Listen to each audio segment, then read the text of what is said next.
반갑습니다. 이렇게 뚫리는 자리 그리고 아주 훌륭하고 센스 있는 우리 여러분들 만나서 반갑습니다. 방학서클 협동조합 부이사장 이호일입니다.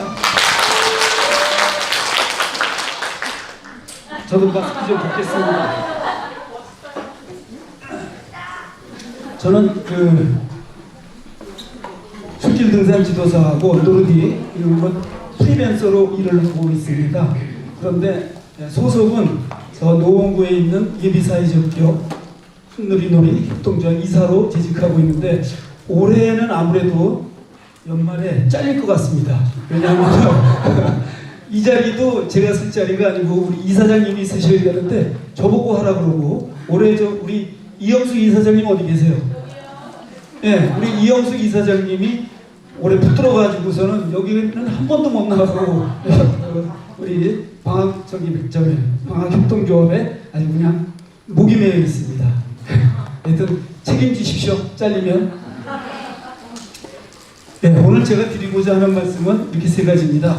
방학서클이 어떻게 만들어지고 어떻게 시작됐느냐, 그리고 방학서클은 어떤 일을 하고 있느냐, 그리고 마지막으로 방학서클 협동조합과 방학서클은 어떤 관계냐, 그리고 뭐 지금은 이제 훌륭하신 분들이 가셨는데 그분들한테 말씀드리려고 몇 가지 준비해 왔는데 거기까지 될 수 있을지 모르겠습니다. 아무튼 이렇게 세 가지 말씀드리도록 하겠습니다. 저는 그 돌봄이나 복지를 전문으로 공부를 하진 않았습니다. 그렇게 프리랜서로 일을 하다가 작년서부터 활동가로 이제 하게 돼가지고 지역에 훌륭하신 분들하고 일을 하다가 보니까 여러 가지 느낀 점이 있어서 그걸 가지고 짧은 위천으로 여러분들에게 몇 말씀 드리고자 합니다. 우리 그 활동가들이 직접 몸으로 체험한 그런 시각, 이렇게 눈으로 본 거에는 이러한 문제점들이 있더라 하는 겁니다. 실제로 저희들이 주로 일을 하는 곳이 방학 2동인데 방학 2동이 아까도 자료에서 나왔지만 상당히 노인 인구가 많고 소득 수준이 좀 낮습니다. 그래서 그런지 노인 빈곤을 아주 몸으로 저희들이 알아볼 수가 있을 정도입니다. 그런데 저희가 생각하는 노인 빈곤은 경제적인 빈곤을 떠나가지고 물론 그렇지만 그거 이외에 신체적으로 정신적인 이런 빈곤도 있더라 하는 겁니다. 당연히 우리가 이제 지금 한 50대, 60대, 한 60대 정도만 하더라도 젊었을 때 회사 다니고 일을 하고 그럴 때 너희들 노후에 어떻게 살 거냐 이런 얘기 나라에서 한 번도 해준 적이 없습니다. 그냥 열심히 아버지와 어머니와 자식들을 위해서 열심히 벌어가지고 위로는 공양하고 아래는 자식들을 베풀기만 했지 내 앞치다거리 할 시간적인 여유가 없었습니다. 아마 그런 거 모든 걸 공감하실 겁니다. 그렇기 때문에 이 나이 돼가지고 대부분의 사람들이 우리 나이 때가 되면 뭐가 쌓아놓은 게 없습니다. 특별히 부모님에게 큰 뭔가를 받지 않는 이상 또 혹은 내지는 이지에 상당히 밝지 않는 이상 대부분의 중산층으로 평범하게 사는 사람들은 특별히 노후 대책을 한 적이 없고 신경을 안 썼습니다. 어떻게 되겠지 하는 우리나라의 특유의 그런 성격 때문일 수도 있습니다. 그래서 막상 가서 보니까는 그렇게 살았던 분들이 많습니다. 공감을 하는 그런 분들이 상당히 많다는 거죠.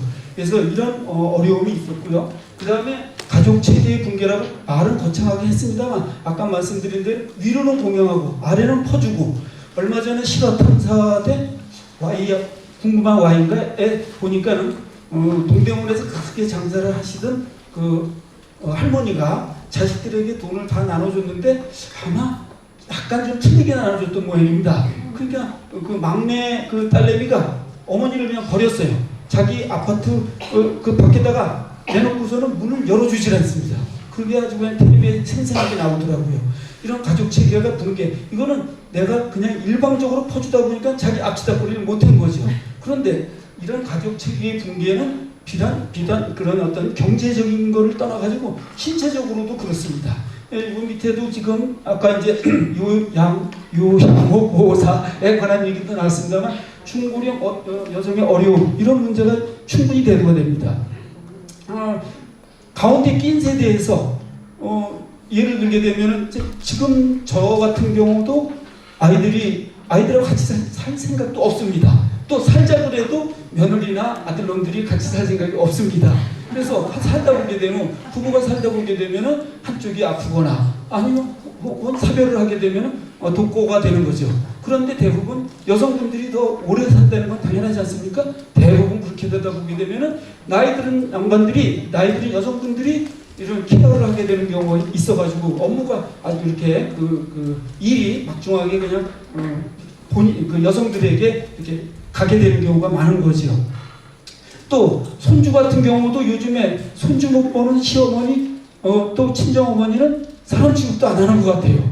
기본적으로 장가가고 이럴 때 손주를 봐줄 수 있느냐 이것도 어떤 결혼의 어떤 조건이 되는 것 같습니다. 저 같은 경우도 집사람하고 많이 싸웠습니다. 보러 가자 그랬더니 저희 집사람은 본인이 이제 좀 몸이 아프니까는 이제 그걸 핑계 대고서는 했는데 그래도 좀 안타까운 게 사실입니다. 하지만 대부분 제 주위에서 보게 되면은 그렇게 아이들을 봐주고 손주들을 봐주다가 자기 몸도 챙기지도 못하는 이런 신체적인 어려움도 겪는 경우가 많다는 겁니다.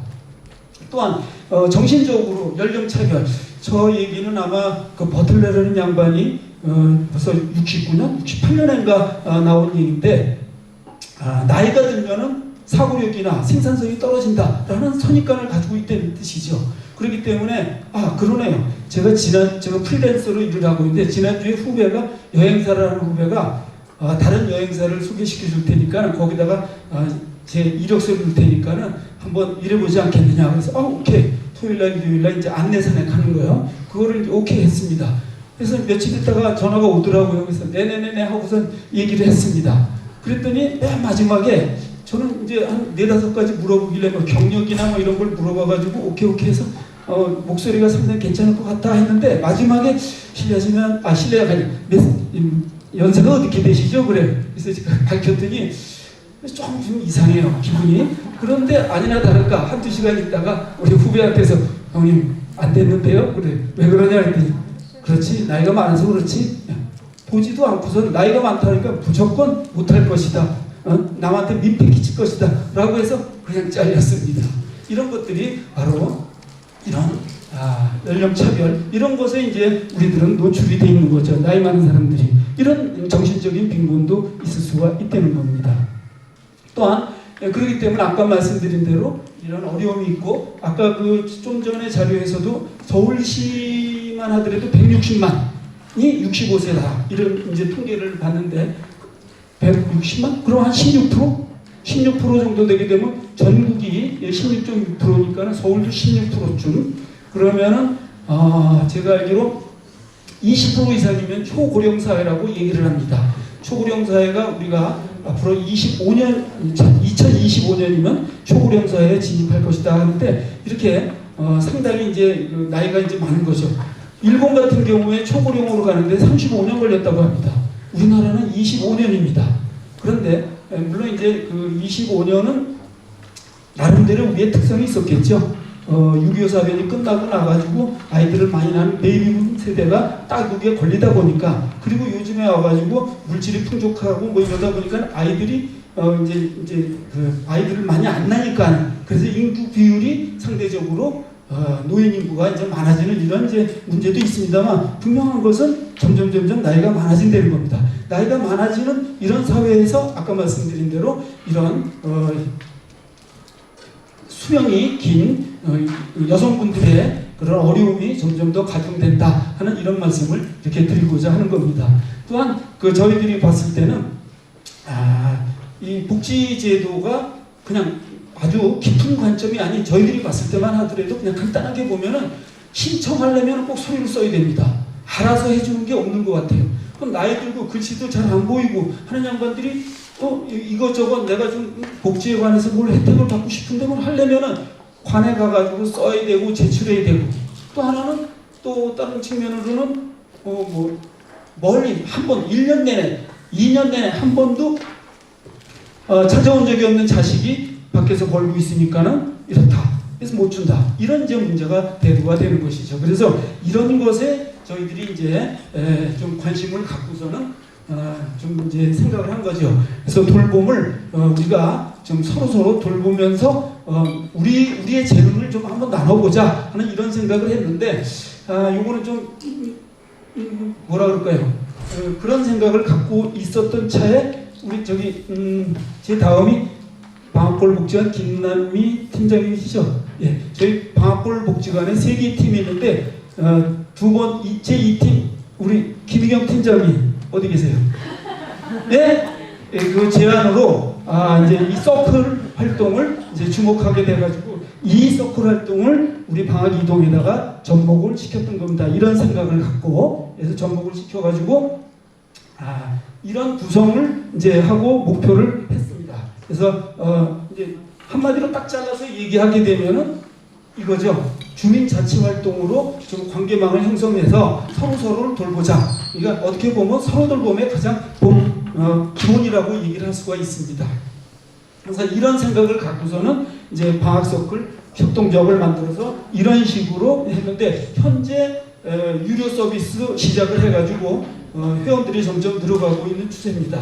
저희들이 이제 했던 것은 이런 회원들을 관리하고 같이 활동하고 뭐 이제 지금 여기에 이제 이런 활동이 나오는데 이런 활동들을 저희들이 같이 해주고 우리의 능력을 좀 이렇게 나눠주고 이런 식입니다.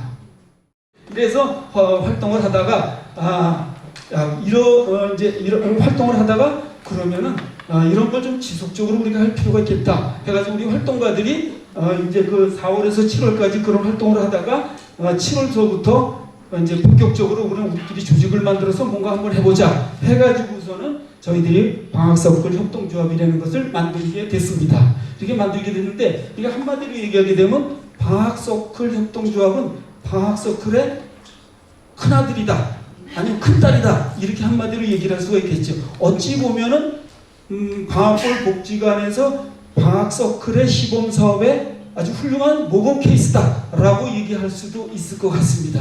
이래서 저희들이 이런 생각을 갖고 그 다음에 이런 이제 미션을 갖고 비전을 갖고서는 일을 하고 있습니다. 그래서 뭐 이렇게 있고요. 저희들이 지금 올해는 뭐 이런 활동을 하고 있는데 아무래도 수익 사업을 해야 되는데 아까 돌봄을 서비스로 생각하게 되면 상당히 곤란하다. 그렇더라고요. 수익 구조를 발생시킬 수가 없어요. 그래서 수익 구조를 만들어줘야만이 일자리 창출이 되고 그것이 선순환이 돼가지고 활동가들이 모이고 또 동네에 그 나눔이 퍼져나갈 텐데 이 수익 구조를 만들기가 저희가 상당히 어려워가지고 상당히 고민을 많이 하고 있고 서울특별시 사회적 기업에서 컨설팅을 받고 있습니다. 1년 동안 받았는데 다음 달 11일에 마지막으로 이제 끝나게 되는데 그 끝나고 나면은 좋은 성과가 있지 않을까 이렇게 생각이 됩니다. 조금 그렇지만은 대담하게도 저희들이 서울형 사회가치 지표에도 참여를 했습니다. 우리가 실적도 없지만 앞으로 저런데 이런 그런 가치 지표에 준해서 우리가 조직 활동을 하겠다라는 의지를 갖고서는 하고 있다는 것을 말씀드릴 수가 있겠습니다. 활동은 이렇습니다. 그래서 저희들이 이런 활동도 하고요.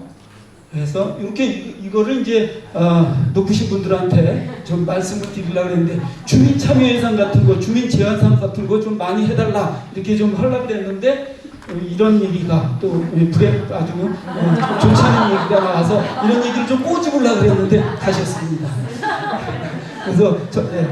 그래서 이제 저희들은 이런 이제 저희들이 알고 있는 동네에서 이렇게 알고 있는 저희들이 훨씬 더 돌봄에 가까이 다가설 수가 있기 때문에 저희들을 좀 잘 좀 이용해 달라 그런 사업을 많이 만들어 달라라고 얘기를 하고 싶었던 거죠. 근데 가셨으니 어떡합니까?